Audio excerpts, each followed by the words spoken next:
शासकीय सेवा अधिक जलद, पारदर्शक आणि लोकाभिमुख करण्यासाठी डिजिटल प्रणालीतून स्मार्ट रायगड उभारण्याचा निर्धार जिल्हाधिकारी किसन जावळे यांनी व्यक्त केलाय.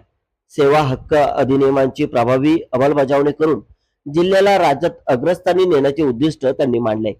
सेवा हक्क दिनानिमित्त आयोजित कार्यक्रमात अधिकारी कर्मचाऱ्यांना भ्रष्टाचार मुक्त व दिरंगाई मुक्त प्रशासनाची शपथ देण्यात आली. यावेळी मुख्य कार्यकारी अधिकारी नेहा भोसले, पोलीस अधीक्षक आंचल दलाल यांच्यासह वरिष्ठ अधिकारी यावेळी उपस्थित होते. जावळे यांनी नागरिकांना घरबसल्या डिजिटल सेवा उपलब्ध करून देण्यावर भर देत सेतू केंद्रामध्ये अनावश्यक कागदपत्रांची मागणी टाळावी व नागरिकांना तात्काळ ठेवू नये असे निर्देश दिले. सर्व विभागांनी सेवा वितरण 98% अधिक राखावे, अन्यथा दंडाची कारवाई होईल असा इशाराही त्यांनी यावेळी दिलाय. नेहा भोसले यांनी प्रशासन अधिक गतिमान करण्याचे आवाहन करत सेवा विहित मुदतीत नागरिकांपर्यंत पोहोचवणे ही जबाबदारी असल्याचे सांगितले.